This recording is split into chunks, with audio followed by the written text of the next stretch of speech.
dans votre émission Tumulte sur Global Africa Télé Sud. Aujourd'hui, nous allons nous pencher sur le regard des Africains sur l'instabilité politique française depuis la dissolution du Parlement le 9 juin à la nomination du Premier ministre Michel Barnier le 5 septembre. Alors, pour en parler, nous recevons sur notre plateau, le plateau de Tumulte, Sékou Ouédraogo, président fondateur de African Aeronautic and Space Organization de ASO. Et Khalil Bey, journaliste politique à Télésud. Bienvenue donc et n'oubliez pas de vous abonner sur nos différents comptes YouTube et sur les pages Facebook pour nous suivre. Khalil. Bonjour Sadio. Bonjour. Alors, depuis le 9 juin, on a eu l'impression, par manque de Premier ministre, d'abord par dissolution de l'Assemblée et par manque de Premier ministre, de nous retrouver un peu comme à Beyrouth, qui cherchait la tutelle de la France pour gérer son pays, pour gérer le pays lorsqu'il y a eu manque de Premier ministre. Et aussi, ça nous rappelle les années belges. Avec ce manque de... Comment vous avez ressenti ça? Quel est votre regard sur cette instabilité créée par la dissolution de l'Assemblée? Déjà, la comparaison est assez audacieuse parce qu'on sait que la France est un régime politique particulier. On parle d'un régime parlementaire rationalisé qui est différent des autres régimes parlementaires qu'on peut trouver en Europe, en Belgique ou en Espagne. Oui, mais il y avait quelque chose en commun, c'est que les deux pays que j'ai cités n'avaient pas un moment de Premier ministre. C'est parce que leur régime parlementaire n'était pas comme celui de la Ve République aujourd'hui, qui est fait pour dégager des majorités claires, ce qui n'a pas été le cas au lendemain de cette dissolution mal préparée et qui a conduit à cette assemblée de minorité, parce qu'il n'y a pas de majorité aujourd'hui dans ce pays. Il y a le pays semble être à droite, mais il n'y a pas de majorité politique claire aujourd'hui à l'Assemblée nationale, dans la mesure où les trois blocs ne peuvent pas cohabiter, à part le bloc central qui essaie de trouver une solution qui a débouché, sur l'élection de Yael Braun-Pivet à la tête de la présidence de l'Assemblée nationale et sur la nomination de Michel Barnier aujourd'hui, qui est sous la tutelle, on en parlera, de l'extrême droite. Voilà. Alors, Sékou Ouédraogo, vous avez vécu comme tous les Français dans notre pays aujourd'hui, cette instabilité qui a choqué, notamment nos frères et sœurs en Afrique qui ne pensaient pas qu'un tel blocage puisse survenir en France, que la France soit à la recherche d'un Premier ministre. Tout à fait. Donc, les événements actuels, je pense, sont dans la continuité de ce qui s'est passé en 2017, où on a vu arriver un jeune président sans expérience, avec des députés qui ont été pris dans la société civile, et donc ils n'avaient pas trop d'expérience à l'époque. Et bon, il y a un certain nombre d'éléments et de faits qui ont été commis durant ces 7 dernières années qui nous font arriver à cette situation, je pense. Là, aujourd'hui, effectivement, la dissolution, comme l'a dit mon collègue, a été prononcée de façon un peu surprenante. Donc moi, personnellement, en tant que spectateur, je n'ai pas bien compris où est-ce que le président voulait en venir. Donc là, aujourd'hui, effectivement, on est arrivé avec 3 blocs bien distincts. Donc 2 extrêmes et un bloc qu'on ne peut même pas considérer comme centriste. Je ne sais pas trop comment le considérer. Et donc, dans les faits, on a eu la gauche qui a eu la majorité des votes, mais... le bloc de gauche, le nouveau Front populaire. Front populaire de gauche, mais vu comment est faite la Ve République, c'est le président qui doit décider, et lui a décidé de nommer quelqu'un qui sortait d'un parti hyper minoritaire, qui aux dernières élections présidentielles a fait moins de 5%, les LR, pour le nommer.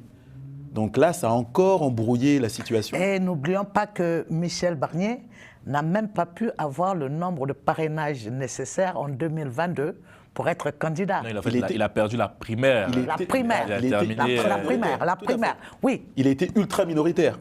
Oui, la primaire, il n'a même pas pu gagner la primaire au sein de son parti. Il ne représente même pas les Républicains, alors qu'il vient d'être nommé. Alors, donc vous l'évoquiez, Sékou l'évoquait tantôt, il a parlé... Il est membre des Républicains. Je pense que la caractéristique de Michel Barnier, c'est sa loyauté à sa famille politique, là où d'autres ténors de la droite, Édouard Philippe, Bruno Le Maire, Sébastien Lecornu, Gérald Darmanin ont quitté les LR pour rejoindre la Macronie. Lui, il est resté fidèle et droit dans ses bottes, même si c'est vrai, il y a une question de légitimité qui est aujourd'hui mise en cause. LR a terminé quasiment 4e, mais LR, depuis, je dirais, le début du second mandat du président Macron, est cette force-là qui assure un peu la suivi du bloc central, parce que toutes les motions de censure qui ont été déposées contre la Première ministre Elisabeth Borne n'ont pas abouti parce que les LR n'ont jamais voté ces motions. Mais le jour que les LR ont voulu marquer l'opposition vers le gouvernement avec la motion, avec le vote de la motion de rejet de la loi immigration qui avait été déposée par les écologistes, on a vu que LR avait un poids clair. Et qu'est-ce que dit le président Macron lorsqu'il prononce sa dissolution? Il dit que tôt ou tard, les LR avaient menacé de déposer une motion de censure lors de l'examen du budget à l'automne qui arrive. Et donc, il a préféré prendre le taureau par les cornes et puis dissoudre. Mais je pense que c'était plus un coup de sang qu'une stratégie politique qui a débouché vers cette situation qu'on a aujourd'hui. Et peut-être, je pense qu'on en parlera du Front républicain qui a peut-être empêché les centres d'arriver au pouvoir, mais qui a paralyser le pays, malheureusement. Alors, c'est que vous parliez de l'usage de son pouvoir, du pouvoir du président, qui a fait qu'il est allé chercher un Premier ministre, non pas dans le bloc du Front populaire qui a dégagé une majorité relative, mais dans une personnalité d'un parti qui a dégagé l'un des plus petits scores de ces votes-là. Mais est-ce que finalement, c'est la Constitution française qui ne pose pas de problème, qui donne trop de pouvoir au président. Et parallèlement, on a vu que c'est Macron qui use le plus de ce pouvoir-là parce que les autres dirigeants, quoique sachant ce qui se passe dans la Constitution, qui donne un pouvoir quasi royal au président de la République, ne sont jamais arrivés à ce niveau. C'est vrai que le régime parlementaire français est très spécifique. Donc De Gaulle, le général de Gaulle, quand il a créé la Ve République, effectivement, il s'est arrangé pour éviter tous les problèmes qu'il y avait durant la Quatrième République. Et donc, il a pensé qu'il aurait été important qu'un homme fort puisse gérer des problèmes dans des situations de crise importantes. Je pense que son idée au départ, c'était ça. Maintenant, depuis 1958, effectivement, en sortant des élections législatives, en général, il y avait une majorité qui se dessinait. Et 10 fois sur 10, le Premier ministre était issu de cette majorité. Et ça fonctionnait, il y a eu deux cohabitations. De ce que je me rappelle, ça a fonctionné. Aujourd'hui, on est dans un... Là, je pense qu'on arrive vraiment à la limite du système. Trois cohabitations qu'il y a eu. Trois cohabitations, excusez-moi. 3 cohabitations. 2 sous Mitterrand et une sous Jacques Chirac. C'est ça. Et donc, là, on arrive à un point, un point critique où là, maintenant, je pense qu'il respecte la Constitution. Clairement. Il a le droit de le faire. Il a le droit de le faire, mais sauf que les usages font que normalement, il devrait... Mais qu'est-ce qu'il aurait pu faire? Non, ça, moi, je ne suis pas d'accord avec vous lorsque vous la Constitution. La Constitution... Non, soyons d'accord que la Constitution française fait du président français un hyper-président. Mais sauf que les autres présidents n'en ont jamais usé. Je vais dire, c'est sous Sarkozy quand même seulement qu'il a été défini clairement dans la Constitution que le président français ne fait pas 3 mandats, se limite à 3 mandats. Rien n'empêche un président français de faire 3 mandats, mais personne n'a jamais franchi le cap, par exemple. C'est Chirac, non? C'est pas Chirac? C'est Sarkozy avec la réforme de 2008. Mais ça, c'est pas le réel problème. Je pense que le général de Gaulle était clair dans sa vision. Il faut un président qui préside, c'est ce que le général de Gaulle incarnait, un premier ministre qui gouverne. Mais là, on a fallu marquer la rupture. Constitutionnellement, y a-t-il une faute à reprocher à Macron? Mais c'est son pouvoir discrétionnaire de nommer qui il veut en fonction de la coloration politique de l'Assemblée nationale. Mais aujourd'hui, je suis désolé, il n'y a pas de majorité relative du nouveau Front populaire. Je le répète, j'ai une assemblée de minorité. Personne n'a la majorité dans ce pays, à l'Assemblée nationale. Et donc, je pense que peut-être là l'erreur du président Macron, c'est que le lendemain des élections, il aurait pu appeler les leaders du Front populaire pour leur dire « Présentez-moi quelqu'un ». Il chargeait la personne de former un gouvernement, d'aller chercher une majorité. Et si elle était renversée, il pourrait se dire, écoutez, moi je vous ai donné la charge de former un gouvernement, d'aller construire des coalitions, vous n'avez pas réussi, je propose une autre personnalité qui ne pourra pas faire l'objet de motion de censure. Mais ce n'est pas à lui, président, de constituer des majorités dans son esprit. Mais c'est de décider surtout... J'ai cru comprendre que l'ancien Premier ministre Cazeneuve avait été évoqué. Oui. et que la gauche a refusé. Mais ce qu'on oublie, c'est que M. Bernard Cazeneuve n'est plus membre du Parti Socialiste. Bon, je suis bien pour qu'on puisse taper sur Olivier Faure, il n'y a pas de problème. Oui, mais il n'est plus membre du C'est PS. une personnalité politique. Bien sûr, mais il n'est plus membre du PS. On peut très bien est-ce aller qu'il pouvait chercher comme s'engager Premier ministre quelqu'un de la société civile. Est-ce Mais qu'il pourquoi pouvait, vous c'est-à-dire reprochez- ce qui ressort là, est-ce qu'il pouvait s'engager au nom du PS alors qu'il n'a pas Il n'est été plus membre. élu? Il n'est plus membre du PS. Il n'est plus Même- membre du PS, il n'y a Attendez, pas c'est eu pas une question d'élection, d'élection moi, de je son l'appelais parti ou quoi que en ce tant soit. que membre de la société civile. Il avait été évoqué à un moment d'aller chercher Oui, des mais technocrates. Non, comprenons-nous. non, mais c'est un moment L'Assemblée politique a aussi. été dissous Ouais. pour une raison bien déterminée. Et quand on a dissous l'Assemblée pour dire que finalement, il faut, parce qu'il y avait des blocages, le président ne gouvernait plus que par l'article 49.3. Sur des tests assez sensibles, c'est tout. Sinon, on aurait pu continuer encore à chercher des compromis. Hein. Je pense que Voilà, on aurait pu. test par non test, seulement c'est ça. possible. Je Voilà, pense donc que lorsqu'il a voulu sortir de cette gouvernance par décret, il a dissous l'Assemblée pour espérer avoir qu'il y ait une tendance qui en sorte pour gouverner le pays. Or, la tendance la plus forte qui s'est dégagée parmi toutes les minorités dégagées, c'était le Front populaire. c'est le Front républicain qui a gagné, c'est pas le Front populaire. Voilà, Le Front républicain a gagné Écologiste, socialiste et la France insoumise. voilà, et le Front républicain et le Front populaire a bénéficié du report des voix du Front Sur républicain le pour nouveau arriver Front en tête. populaire. C'est pour ça qu'il n'y a pas de majorité claire aujourd'hui. D'accord. Donc il faut dire les choses clairement. Non, il y a un Maintenant, bloc. je Il y a pense quand même un bloc. qui arrive Oui, en mais tête, dans ce cas- qui Il y a un arrive bloc. en tête, mais qui ne peut pas gouverner parce que j'ai dit le NFP, le programme du NFP n'est pas populaire en France.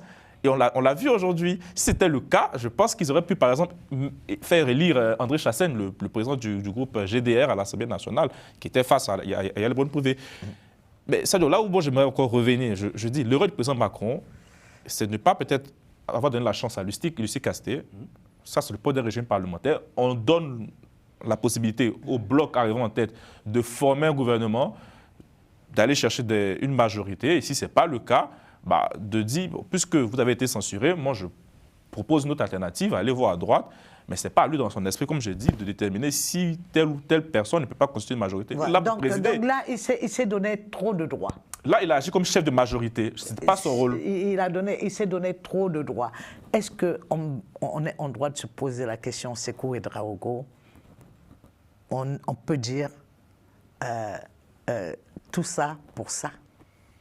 C'est-à-dire, à quoi a servi de faire barrage au Front National pour se retrouver finalement avec quelqu'un qui n'est pas très loin, hein, qui est même soutenu par ce même Front National, le RN pas en la tout même cas. chose. Non, mais- Non, Barnier n'est pas Front National. Barnier Non, est de mais droite. là, Et de droite, il n'est pas là, Front National. on Il y a a une bien différence vu, non, entre non, non. Barnier on a bien vu, et on a Bardella, bien quand vu, même. c'est quoi, excusez-moi, on a bien vu le sourire éclatant du RN quand même Alors, à l'évoque de non, mais- Barnier. non, mais- Disons que c'est le moins pire. La concernant, c'est le moins pire. C'est le cas le moins pire les concernant.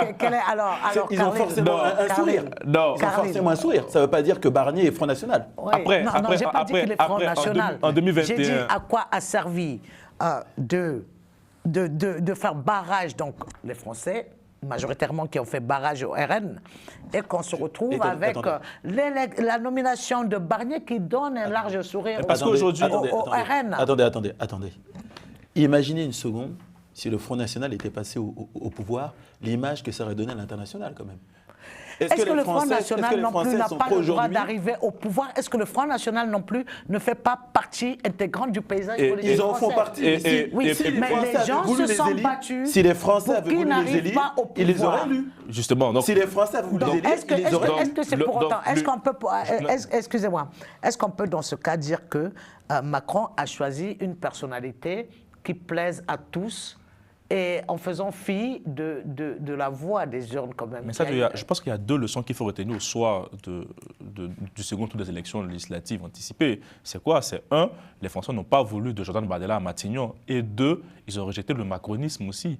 Donc il y a un désir de garder l'idéal républicain français. Et deuxièmement, de dire à Emmanuel Macron, ça suffit ta politique.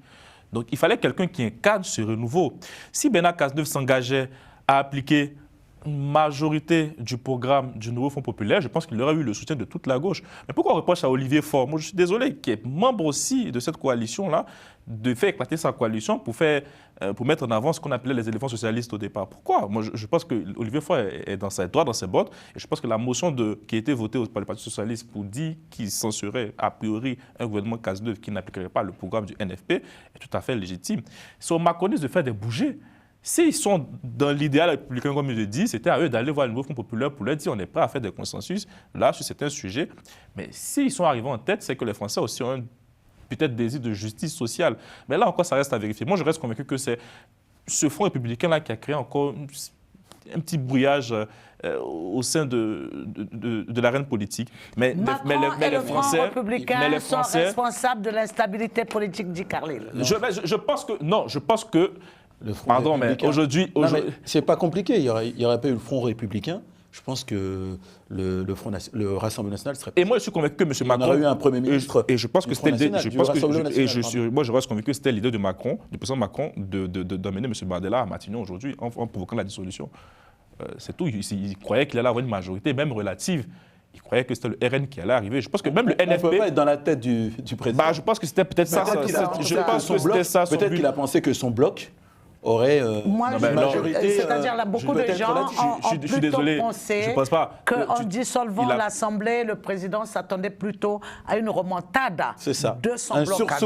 Un sursaut républicain concernant sa majorité. Pas sa famille politique. Enfin, sa majorité relative. Non, mais non, c'était pas possible. Je pense que la claque qu'a reçue Valérie hier aux Européennes explique clairement que le pays, les gens n'en veulent plus de la politique d'Emmanuel Macron. Clairement, il y a ce désir-là de changement, d'alternance. C'est pour ça, je pense que Michel Barnier peut incarner en tout cas ce renouveau-là.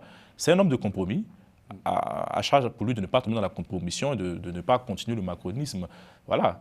Est-ce que Sékou Ouédraogo pense que le choix macronien, le dévolu de Macron que Macron a jeté sur Michel Barnier va compenser à hauteur de souhait le désir des Français qui sont allés aux urnes et qui n'ont pas eu de réponse claire? Il vient de démarrer il y a très très peu de jours. Moi, ce qui m'a marqué, c'est lors de la passation de pouvoir avec Attal, la différence qu'il y avait entre les deux personnages. Donc on avait quelqu'un de jeune, assez... Qui n'a fait que 8 mois à Matignon. Voilà, jeune, qui a fait que 8 mois à Matignon. À côté, on a quelqu'un de 75 ans, qui a une carrière politique de plus de 50 ans, qui a été capable de mener un certain nombre de compromis de très très haut niveau. Surtout pour le Brexit à l'Europe, à l'échelle européenne. Qui semble réfléchi et qui rassure. Peut-être que les Français ont besoin de retomber sur des schémas qui les rassurent. L'expérience, comme il l'a dit, la continuité et le sérieux peut-être les amener à lui faire confiance. Maintenant, on va voir dans les faits ce qu'il va faire. Le gaullisme, donc, vaut tout son pesant d'or en politique en France jusque-là? Oui, c'est la France, je le disais avant l'émission. Pour moi aujourd'hui, clairement, pour moi, je suis d'accord avec le président Sarkozy, la France est de droite, clairement. Il faut dire les choses. Même si on additionne, vous voyez, dans le bloc central, il y a ce qu'on appelle l'aile droite de la Macronie. Je pense qu'il y a une majorité de députés aujourd'hui qui ont compris dans leur circonscription ce désir-là de sécurité, de contrôle de l'immigration, mais aussi de justice sociale, vous voyez, du travail qui paye mieux. Et donc, le président a clairement vu que prendre une personnalité issue du nouveau Front populaire ne sera pas en adéquation avec ce qui se ressent dans le pays profond, pas dans nos discours parisiens. Je pense que c'est cette déconnexion-là qu'on n'a pas aujourd'hui. Et peut-être c'est ça le problème de la gauche. Philippe Brun, député socialiste, qui lance son nouveau mouvement, a appelé ses amis à vraiment à entendre la colère des Français. C'est 11 millions de Français, vous entendez comme 11 millions de Français. Je dis, Sadio, on parle en termes de coalition, mais moi je parle en termes de groupe politique à l'Assemblée nationale. Marine Le Pen et ses troupes sont en tête. C'est plus de 100 députés, tu te rends compte? C'est énorme. C'est plus de 100 députés dans ce pays. Oui. En fait, la dédiabolisation s'accélère. Et donc, il faut entendre ce message-là. C'est peut-être pour ça que M. Barnier doit avoir l'humilité aujourd'hui de regarder, de considérer ces de élus-là. quand même faire Et quelques voilà, il ne peut pas faire bises au autrement. Front National, C'est tout. au C'est RN. pour ça Il ne que... peut pas faire autrement, il est contraint. il est comme Mandela l'a dit, il est sous-souverain du RN. Le Lui, il s'est vote dit sur- montre bien que les Français veulent On du se changement. désire de Du changement. s'extrémiser. C'est ça. Bah non, Voilà, non, pas donc- s'extrémiser, je suis désolé. Non. Pourquoi Ou de s'extrémiser? Je changer, suis pas ou de d'accord. changer. De Mais- changer. Ou de changer. Non, il ne faut pas dire ces choses, d'extrémiser, non. D'accord. On se retrouve dans quelques instants pour la deuxième partie de Tumulte sur Global Africa Télé Sud. N'oubliez pas de vous abonner sur le compte YouTube de notre site.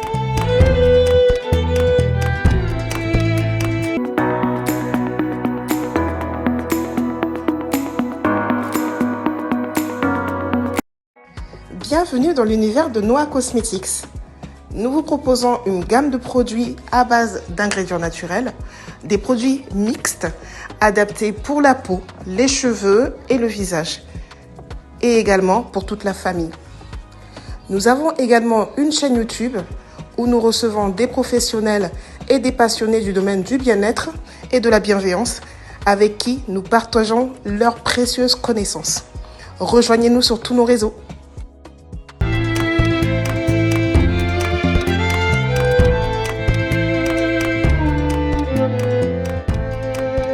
Retour sur le même plateau avec les mêmes invités. Vous êtes sur Tumulte, dans votre émission Tumulte sur Global Africa Télé Sud.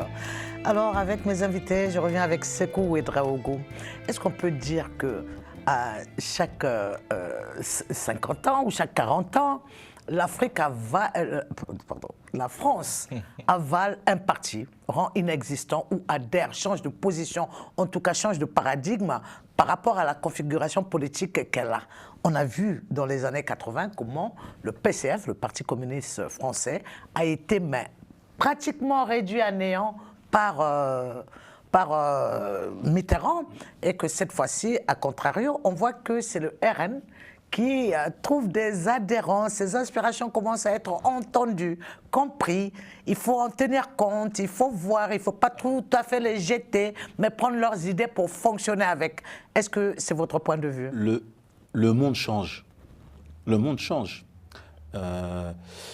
Aujourd'hui, on a connu le Covid, on a une guerre aux frontières de l'Europe, on a des djihadistes dans le sud, on a la Chine qui aujourd'hui est la deuxième puissance économique, on a le barreau de la richesse qui s'est déplacé de l'Occident. Le premier partenaire économique africain. Voilà, de l'Occident vers ce qu'on appelle le Sud global. Tout ça a une incidence sur la politique forcément. Et donc les idées qu'on utilisait et les concepts qu'on utilisait il y a 10 ans, il y a 20 ans, si on ne réfléchit pas, si on ne pense pas, si on n'a pas de sang neuf, on va forcément disparaître, puisqu'on ne sera plus en phase avec le monde tel qu'il est. Donc moi je pense que c'est l'évolution naturelle. Les partis où il y a une jeunesse, où il y a de la réflexion, où on a des gens qui sont en lien avec le monde, ces partis subsistent, les autres ils disparaissent. Khalil, les Africains ont pour souvent... C'est ce qu'il vient de dire. Bon, d'abord, moi je pense que... Oui, mais ça n'empêche pas que je pose d'abord ma question avant que tu ne prennes ma place, mon rôle dans cette émission. Tu seras journaliste en guidant ton émission dans ton émission. Ici, tu te soumets vous soumettez à mon rythme. Alors, ce que je souhaiterais savoir, c'est, est-ce que, j'en perds même le fil de ma question, est-ce qu'à un moment donné, je parlais du regard des Africains sur la politique française, Ouais. c'est un baromètre pour beaucoup de pays, surtout francophones. Est-ce que là, les Africains peuvent dire que la France descend à notre niveau ou nous atteignons ou est-ce qu'il y a un lien à faire avec le fonctionnement des dirigeants africains et avec un peu ce que Macron a fait lors de cette dissolution qui a emmené, on le répétera encore, à l'instabilité politique en France? Déjà, je pense que personne n'aime l'instabilité. Donc, les dirigeants africains observent très bien, de très près, ce qui se passe du côté de l'Hexagone. Je pense que le président Ouattara, qui a été reçu à déjeuner par le couple Macron, a fait part aussi de ses préoccupations, selon des infos de Jeune Afrique, de ses préoccupations sur la situation politique. Pourquoi? Parce que s'il y a une instabilité, s'il n'y a pas de gouvernement, il n'y a pas d'action sur le continent. Ça, c'est au niveau de la Mais classe, les institutions sur place n'ont pas... de la classe dirigeante. Il y a eu la rentrée scolaire, il y a eu toutes les entrées des institutions. En termes d'enjeux aussi. D'enjeux On a besoin d'un gouvernement, on a besoin que le président ait les coups de franche pour pouvoir mener sa politique. Donc c'est pour ça que je pense que la dissolution avait été observée un peu du côté de l'Afrique. Les gens regardaient pour voir si c'était Marine Le Pen qui arrivait au pouvoir. Est-ce que ça allait limiter les questions d'immigration? Chacun prêche pour sa paroisse, tu vois, donc c'est un peu compliqué. Maintenant, je ne sais pas si l'Africain lambda, il s'intéresse réellement à ce qui se passe ici. Bon, peut-être en termes de culture générale, mais est-ce que ça a une incidence particulière sur lui? Je ne pense pas. Je pense que ça fait partie de la vitalité démocratique.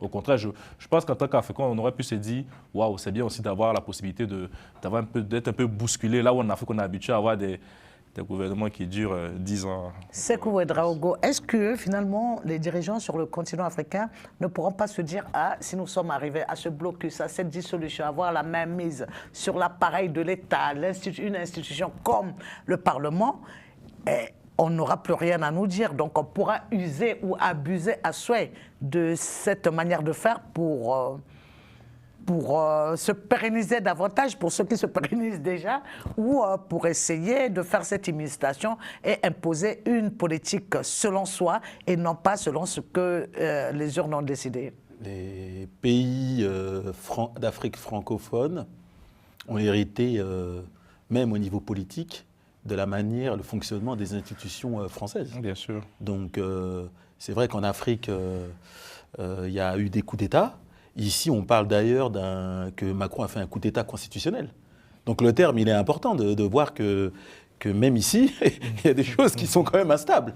Et c'est vrai que je pense, hein, nos frères africains doivent regarder ça d'une façon un peu spéciale. Ils doivent être en train de se demander ce qui va se passer. Et ils doivent être surpris par le couac qu'il y a à l'Assemblée nationale, la manière même dont ils réagissent quand ils sont en Assemblée, les cris, cette façon de faire qui ne se faisait pas il y a 10 ans.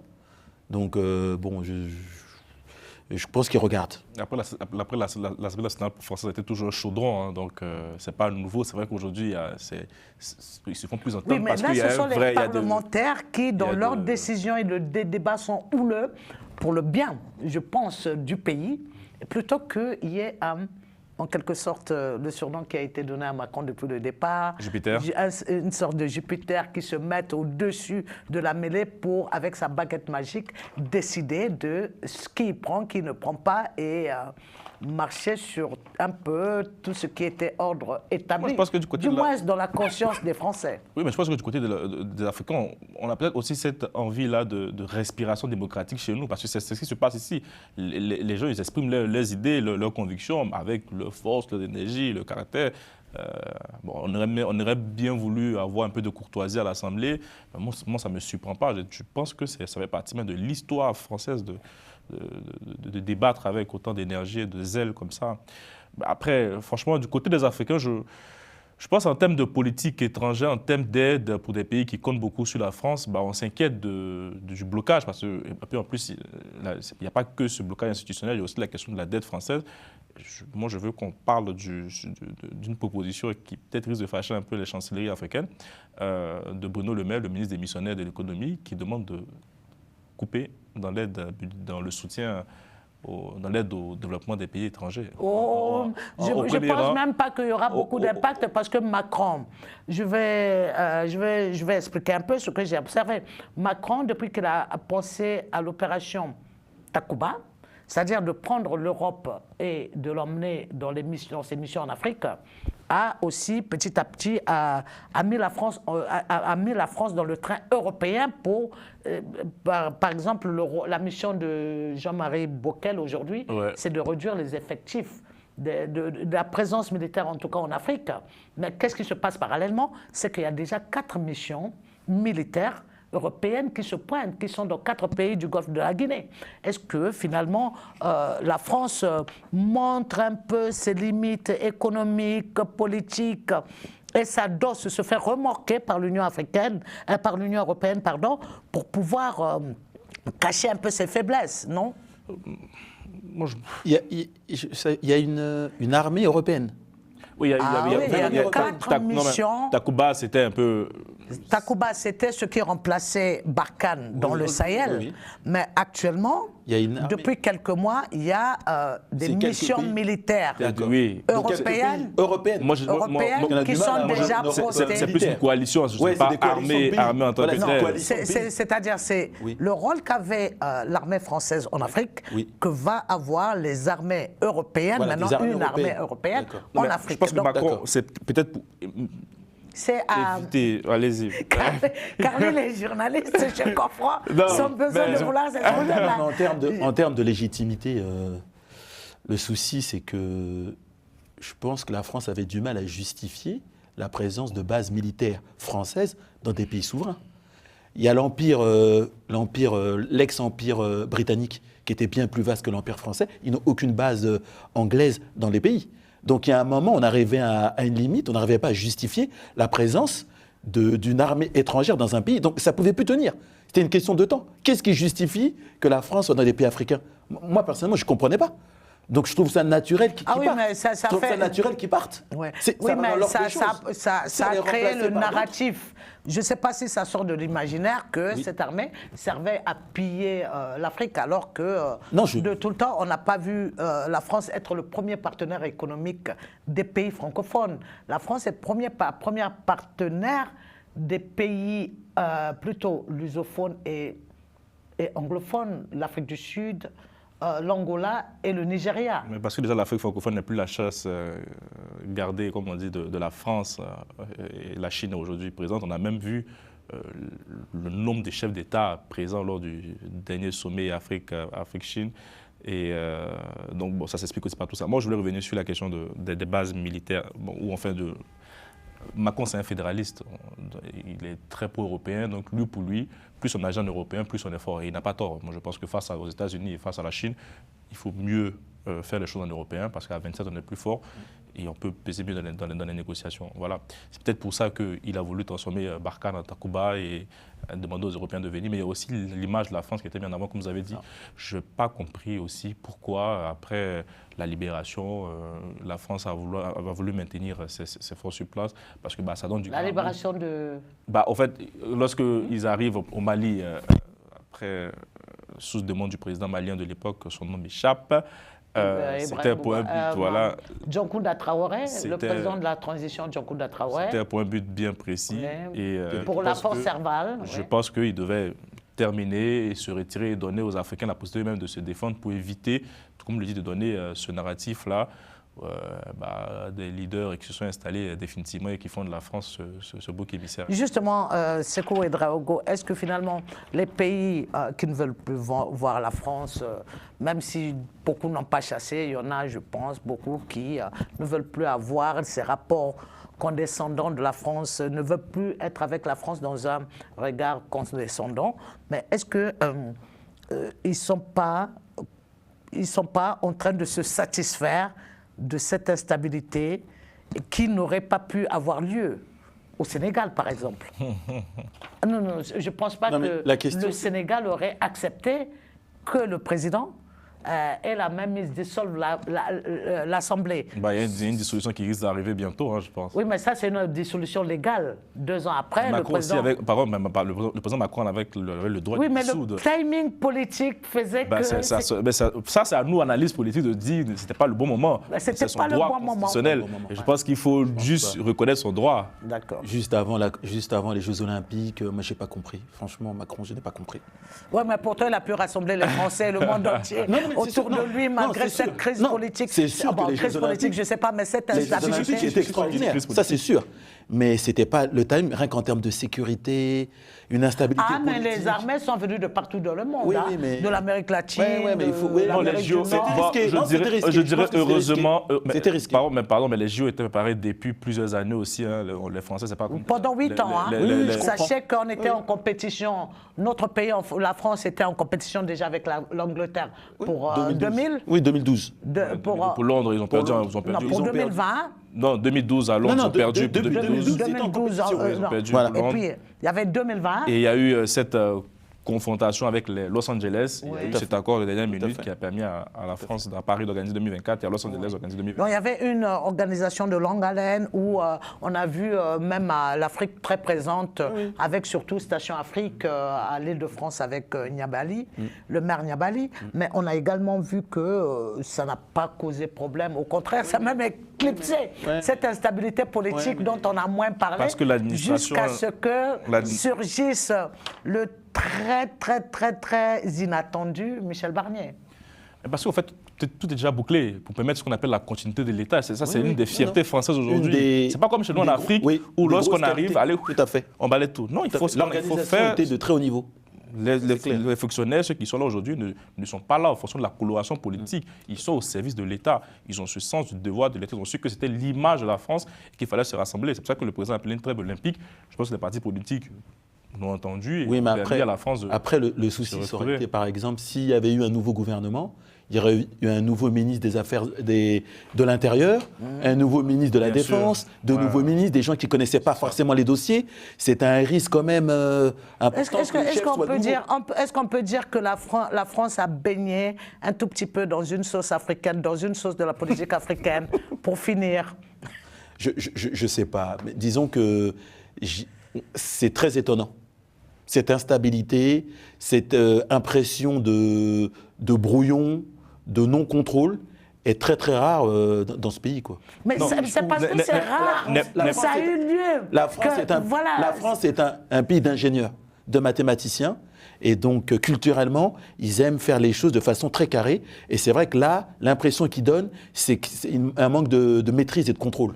Et ça, c'est très rare. Et je pense que du côté de la Méditerranée, de l'autre côté, ils doivent être surpris par ce qui se passe. Non, mais ce n'est pas nouveau dans l'histoire française. La 4e aussi avait l'instabilité. Hein, donc, oui, mais la 4e République, c'est pour ça que je dis jusqu'aujourd'hui, on a juste surpris que la 5e République puisse être confrontée à ce problème. On se rend compte de ce que la 5e République donne comme force. Rend suprémaciste à la rigueur le président français, contrairement à la pratique faite par les prédécesseurs de... Mais il est garant de la continuité de l'État et donc oui, il doit avoir des pouvoirs. Même le président des États-Unis n'a pas autant de pouvoir que le président de la France. Hein. Le président des États-Unis, il est soumis aux deux chambres. Oui, parce que c'est le régime présidentiel que le régime américain est un régime de séparation très strict des pouvoirs. Donc, check and balances, comme disent les Anglais. Donc, merci à vous deux. On se retrouve pour la 3e partie de notre émission Tumulte qui se penche sur le regard des Africains par rapport à l'instabilité politique due à la dissolution du Parlement français jusqu'à la nomination de Michel Barnier, actuel Premier ministre de France. Tiré sur le chaudron.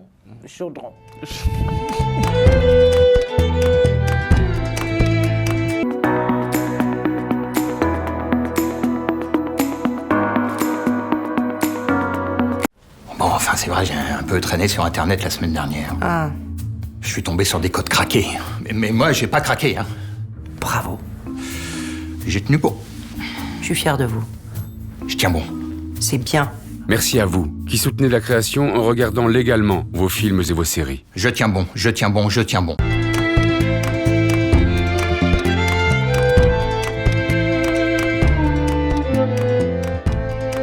Nous revoici pour la 3e et dernière partie de notre émission Tumulte, sur le même plateau, avec les mêmes invités. Alors aujourd'hui, là, tout de suite, pas aujourd'hui, aujourd'hui c'est déjà aujourd'hui, dans cette dernière partie, nous allons voir quel équilibre finalement il y a à tenir en matière démocratique.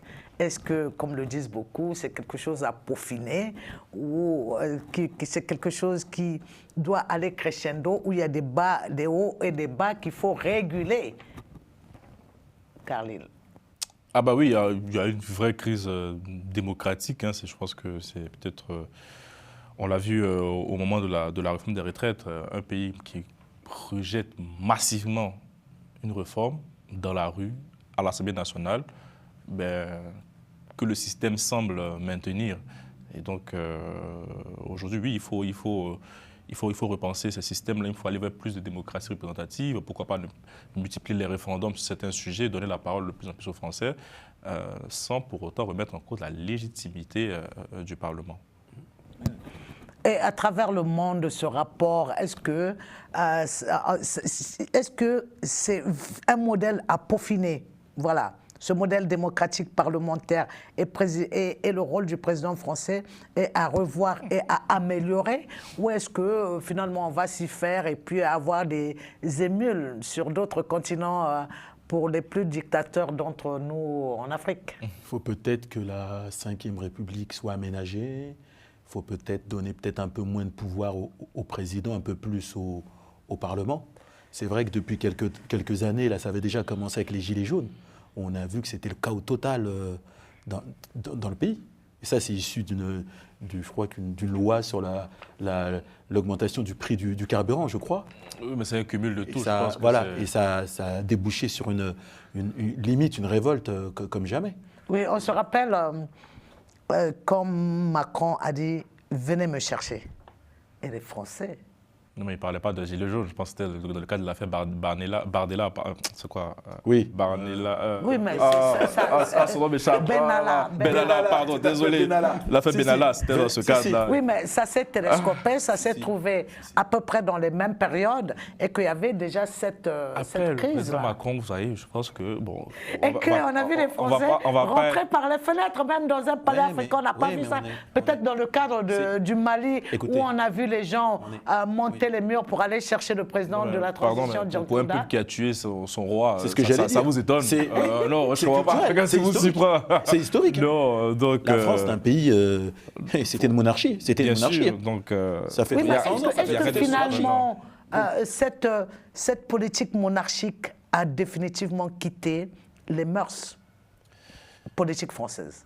Déjà, je crois que vous avez observé le rôle du président en France. Les textes sont clairs. Il a ses pouvoirs. Le Premier ministre a son pouvoir, clairement, aujourd'hui. Oui, mais il y a eu ce qu'on appelle l'inversion des calendriers. Lorsqu'on a rapproché, on a réduit le septennat au quinquennat, donc le cumul, la coïncidence aussi entre les calendriers législatifs et présidentiels, forcément, crée des majorités de fait derrière. Et donc... c'est pour ça que le président Hollande propose de passer automatiquement un régime présidentiel, parce que la France est quasiment de fait un régime présidentiel avec un président qui, lorsqu'il a la majorité absolue, il gouverne là où il doit présider. Donc, il a proposé de supprimer le poste du Premier ministre. Et donc là, ce qu'il faut changer, c'est peut-être éventuellement revenir au septennat, faire un quinquennat pour les députés et faire ce qu'on appelle des mid-terms pour moi. C'est ça. Il y a une composante aussi qu'il faut bien prendre en compte, c'est la personnalité du président. Parce que lui, il a été encore plus dans l'interventionnisme que l'avait fait Sarkozy. On le voit partout, il montre sa tête constamment, il agit sur tous les sujets. Jusqu'à recevoir une claque, non? Il agit sur tous les sujets. Jusqu'à recevoir une claque. Il agit sur tous les sujets. Je sais que quand ils ont élu des députés, ils ont pris des gens qui n'avaient pas trop d'expérience, parce qu'ils ont dû se dire dans leur subconscient qu'ils allaient tout gérer. Donc ils se sont mis en avant. Quand on se met en avant comme ça, quand ça marche, c'est bien. Quand ça ne marche pas, on cristallise le problème sur la personne. Un autre que lui à sa place aurait peut-être fait différemment. Là, on cristallise le souci sur sa personne. C'est ce que je vois un peu de différent par rapport à la manière dont ça se passait il y a plusieurs années, où le président Mitterrand, il avait de la hauteur. Chirac avait de la hauteur. Ah, c'est pas les mêmes personnalités. Voilà, lui, il va sur tous les sujets, encore plus que Nicolas Sarkozy. Donc, est-ce que c'est pas sa personnalité qui fait que ça ne se passe pas très très bien? Je ne sais pas. Pardon, là peut-être je ne suis pas un peu d'accord avec cette analyste aussi. Oui, Caroline. Pardon, mais le président de la République est élu. Il est élu. Oui, mais non, je comprends. Le Premier ministre est nommé. Je comprends ce que veut dire Sékou. Oui, je suis d'accord. Je comprends, c'est-à-dire la France est habituée, les Français, le monde est habitué à une certaine posture. C'est ça. Et une éducation. C'est ça. On sent la hauteur du... Vous voyez, lorsque je vois l'image de Jacques Chirac et de Mitterrand, on débat pour les présidentielles, pour la présidentielle. Lorsque Chirac dit « je ne parle pas à un président de la République, je parle à un candidat », et Mitterrand répond de façon, mais avec une grandeur qu'on sentait dans son âme. Oui, vous avez raison, monsieur le ministre. Donc ça, c'est des postures qu'on n'a pas vues. On a vu Macron comme on voit nos gamins, nos jeunes, dans Je ne sais les... pas, mais en tout cas, c'est une citation de fer qui est un peu ambivalente. On a une posture jupitérienne et à côté, on intervient dans tout. On ne peut pas faire tout en même temps. Soit on est jupitérien, soit on intervient. Par contre, quand on intervient, quand ça se passe mal, on cristallise le problème sur lui. Je pense que ça, c'est un des gros soucis qu'il y a eu durant ces 7 dernières années. Il aurait peut-être dû prendre un peu de recul et laisser les gens gouverner. Parce que là, on a l'impression que c'est lui qui fait tout seul. Donc les gens disent, ça va pas, c'est lui. Moi, je pense. Hein. Je suis d'accord. Mais moi, avant Macron, dans cette posture-là, nous avons vu une génération de dirigeants africains, justement, aller inaugurer les chrysanthèmes à la place de leurs secrétaires généraux en prétendant que c'est eux qui sont élus. Est-ce que, finalement, ce sont les Africains qui ont contaminé Macron? Et est-ce qu'il y a quelque chose à redresser et comment faut-il le faire pour le respect et la grandeur de nos institutions? Il a... Pour ne pas banaliser, justement. Il a les défauts de non, ses non, qualités. c'est à Khalil cette fois de répondre parce que Après, ça fait 2 fois. Aujourd'hui, vous avez une comparaison assez audacieuse qui me fascine. Vous voulez comparer le monde de Mitterrand à celui d'aujourd'hui. Je suis désolé. Non, mais là, on a passé. Je suis en train de comparer maintenant. Et ils n'ont pas la même hauteur de la politique. Justement, est-ce que ce n'est pas ce que Barnier justement incarne, ce respect, cette non-banalisation de la personnalité de la France et des institutions françaises? Barnier, c'est la sobriété, c'est l'action là où il y a une certaine médiatisation aussi de l'actualité politique. Ah oui, je pense que c'est pas la faute. Je sais, il est sobre et pragmatique. C'est pas la faute aussi du président Macron. Il est dans un monde politico-médiatique qui fait qu'on a tout le temps besoin de donner une petite phrase, de petits mots, le petit off ici et par là. C'est malheureusement comme ça. On est journaliste, on sait très bien. On est à l'époque des chaînes d'infos continues. Pardon, il y a le petit bandeau qui doit sortir. C'est important le petit bandeau, hein. Tu sais très bien pour les chaînes, parce qu'on vit de ça. Et donc il faut envoyer des petits trucs, il faut exister, il faut envoyer des ministres parler. Malheureusement, c'est la politique aujourd'hui, elle est faite comme ça. La présidence par buzz. Bah, c'est malheureusement ça aujourd'hui. Ça avait commencé un peu sous Sarkozy. Après, et là, ça s'est accéléré. Et même on parle de Michel Barnier qui ne veut pas de la médiatisation. Je suis désolé, moi, il a enchaîné des interviews dès dimanche dans la tribune du dimanche. Mais il est Premier ministre. Je suis d'accord, mais... il n'est pas chef de l'État. Oui, mais je ne pense pas que... Le président Macron Barnier... Excusez-moi, Khalil, je ne pense pas que Garnier aura une posture à se faire une claque un jour par un Français. Bah, ça dépend. Après, comme dit le président Macron, ce sont des élus à porter des baffes, donc on ne peut pas faire autrement. Les Français, c'est ce qu'ils sont, ils sont exigeants, malheureusement. Après, j'ai dit, on peut faire les choses de manière courtoise, hein, mais bon, c'est un peu politique. Il faut le respecter, il faut vivre avec. Voilà. Et puis je dirais, tant mieux. Donc c'est à eux, c'est au personnel politique de se remettre en cause et de bien faire les choses. Je suis désolé, mais s'il y a des mesures, je dis toujours, on a des discours parisiens, mais dans le fond fin fond français, on se rend compte que les gens ne comprennent pas, en fait, ne sont pas entendus. C'est pour ça qu'il y a certains élus aujourd'hui qui ne souhaitent même plus voter en fonction des consignes de leur groupe politique à la semaine nationale. Ils se disent, mais non, ce que vous dites là, ça c'est ce que le président a dit. Mais moi, dans ma circonscription, m'a très bien dit, si je fais ça, dans 5 ans, je vais rendre compte. C'est ça. Donc, les discours ne sont pas les mêmes aujourd'hui. Je pense que le président Macron, notamment Michel Barnier, a entendu cette France-là, cette France profonde, pour répondre à la question du Premier ministre, cette France d'en bas, qui ce n'est pas un thème péjoratif.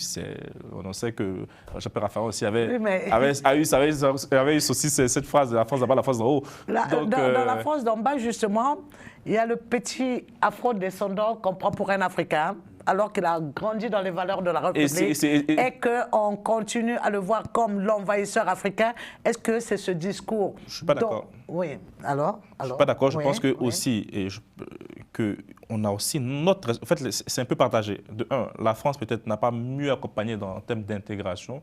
Donc, on veut réduire l'immigration et tout, c'est très intéressant. Moi, je parle de l'immigration. Oui, mais là, moi, je ne parle pas des migrés. Les afro-descendants ne sont pas les immigrés. Ce sont des Noirs nés ici, des Arabes nés ici. Mais bien sûr, mais qui ont eu des parents qui ont immigré aussi. Donc, qui ont immigré, mais dont eux, ils ont été éduqués dans les valeurs de la République française. Mais peut-être qu'ils n'ont pas été mieux éduqués dans les valeurs. Peut-être qu'il y a eu une faute aussi de la part de l'État. à regarder, mais il y a aussi peut-être aussi nous aussi notre responsabilité. Est-ce qu'on a inculqué les valeurs aussi à ses enfants descendants, comme on dit? Je pense en fait, il faut que chacun balaye devant sa porte. L'État a sa faute dans la mesure où on a voulu cantonner, je vais prendre un exemple très clair, à Sarcelles par exemple, on sait que pour trouver un blanc, un français de souche, il faut vraiment porter des loupes, tu vois, donc c'est assez compliqué. Oui, mais pendant ce temps, c'est de... les Français de souche qui sont accusés de viol au Brésil et non pas les Français. C'est un autre débat aujourd'hui. Je pense qu'en termes d'intégration, peut-être c'est ça la mission aussi de M. Barnier. On ne peut pas parler d'immigration sans parler d'intégration. Les deux marchent sur les mêmes jambes, tu vois. Je pense qu'il faut y revoir un peu ce logiciel-là, parce que même le français de l'afro-descendant, comme vous dites, puisse aujourd'hui se reconnaître dans les valeurs de la République, de se dire liberté, égalité, fraternité, c'est ma devise, je m'approprie, on y va. C'est tout. Alors, qu'est-ce qu'il faut pour tenir les équilibres, pour que la suprématie au sommet du pouvoir ne dégénère pas au point d'emmener cette instabilité vécue durant tout l'été, hein, si on en est sorti? Moi, je crois beaucoup aux institutions, certes, mais aussi aux qualités humaines. Donc, il faut que les gens qui ont le pouvoir, il faut qu'ils soient capables d'agir de façon à ce que le peuple se sente rassuré et en apportant, comme il a dit, plus d'égalité sociale Bien sûr. au niveau du pays. Répondre aux problèmes clairs. En C'est fait, il ne faut plus parler à côté. Il y a des problèmes, il faut répondre aux problèmes. Il faut regarder, il faut nommer les choses. Ce n'est pas un tabou de parler d'immigration, à la fois pour nous-mêmes qui sommes ici, et pour eux-mêmes aussi, les Français. Je dis, même en Afrique aussi, il y a des problèmes d'immigration. Bien sûr. Et vous savez que même en Côte d'Ivoire, la question de la préférence nationale de mise en œuvre sur certains postes. Ça a duré. En fait, il y a des sujets aujourd'hui qu'il ne faut pas que ça nous gêne, et clairement. Mais sauf qu'il faut les régler avec humanité, avec réalisme. C'est ça. Moi, on n'est pas d'accord avec le RN parce que les idées sont pas sincères et assez brutales. Lorsqu'il veut mettre un blocus naval, bon, c'est des trucs, c'est pas sincère pour des gens qui prennent la Méditerranée pour venir, qui fuient de la misère de leur pays pour arriver. Je pense que, je dis toujours, on ne quitte pas chez soi si on a la paix, si on a la tranquillité. Donc il faut se poser les questions d'abord à l'origine. Pourquoi les gens quittent chez eux et comment on répond? Ce n'est pas en donnant de l'argent à M. Kaïsed en Tunisie qu'on va régler le problème. Hein, parce que lorsqu'on lui donne les sous, lui il les ramène dans le désert de Sfax et après on sait ce qui se passe. Donc il y a une autre réponse. Il y a peut-être aussi le désir de liberté d'expression, je dis. C'est peut-être un problème clair. Il y a des gens qui quittent parce qu'ils ont envie d'exercer librement une activité. Là où ils sont concurrencés par des leaders politiques ivoiriens, pardon, désolé, je prends la Côte d'Ivoire d'exemple parce que c'est mon pays d'origine, des leaders politiques africains, où l'État doit plus créer des conditions pour que des entrepreneurs puissent et qu'ils aient envie de faire rester. Vivre le marché. Qui ont envie de rester, bien sûr. Mais si même ceux qui sont à la tête de l'État sont des concurrents pour les citoyens, il y a un problème. Et donc, il faut ouvrir le marché. Ça, c'est l'une des réponses. Mais il ne faut pas avoir honte. Le personnel politique ici en France ne doit pas avoir honte de regarder ce sujet en face et ne pas tomber dans une sorte de communautarisme. Malheureusement, la gauche n'a pas saisi encore ces problèmes. C'est bien de... On est d'accord, lorsqu'on veut défendre la cause des immigrés, des Noirs et tout, mais il y a aussi, il ne faut pas oublier que c'est d'abord la France. D'accord. C'est important. Sékou Ouédraogo est justement entrepreneur basé en France, mais ses activités sont à destination de nombreux pays africains. Vous pensez que c'est le secteur économique qui pourra faire que voilà, l'équilibre puisse se tenir, que les politiques africaines puissent se rehausser? Parce que moi, j'en admire un, c'est la gestion politique, comment le régime sud-africain, qui est sans embâche, est-ce que... qui est corrompu. Sans embâche. Oui, mais pas l'exemple de référence. Corrompu, c'est une chose. Non. Écoutez-moi. Corrompu, c'est une chose. Mais ils savent destituer les présidents corrompus. C'est de ça que je parle. Les institutions, comment les institutions fonctionnent. Je ne parle pas du fonctionnement des hommes. Je parle de leur institution capable de maintenir la barque à niveau. On a vu que, même pour outrage à magistrat, Jacob Zuma a été condamné. Voilà, je ne sais pas. Est-ce qu'il y a finalement, ce que je veux dire, est-ce qu'on pourra arriver à un moment où c'est des pays africains qui pourront donner des leçons politique, démocratique, un jour à la France? On est des pays on est des pays assez jeunes quand même. Hein. Ça fait les indépendances, c'est les années 60. On ne veut pas demander à des gens de faire en 60 ans ce que des nations ont fait en 1500 ans. C'est pas possible. Ça n'a pas de sens. Enfin, de croire que c'est possible, c'est pas vrai. Moi, je pense qu'il faut qu'on avance à notre rythme, avec notre culture africaine, notre vision du monde, permettre aux talents d'émerger. Pour faire progresser un pays, le pays doit avoir des élites de haut niveau et pas mettre des gens à des hauts postes parce qu'ils sont les frères ou les cousins. Donc je pense que l'éducation, c'est très très important, permettre aux gens de s'élever et puis donner au niveau économique la possibilité aux jeunes entrepreneurs de mettre au service de l'État leur talent. Merci pour que tout le monde puisse en beaucoup. profiter. Merci beaucoup, ce sera le dernier propos. Et donc, nous avions sur ce plateau Sékou Ouédraogo, président fondateur de African Aeronautic and Space Organization, 2ASO, ASO, et Carlyle Bey, qui est journaliste politique à Télésud, Global Africa Télésud. Et merci de nous avoir écoutés. Merci de m'avoir reçu. Merci d'avoir accepté cette invitation également. Merci, Sadio. Et nous nous retrouverons pour la prochaine édition. Pour le moment, je vous invite à vous abonner aux différentes pages sur les réseaux sociaux de Global Africa Télésud et de vous abonner aussi au compte YouTube pour pouvoir suivre toutes nos émissions après diffusion à la télé. Merci beaucoup. À bientôt. Bien.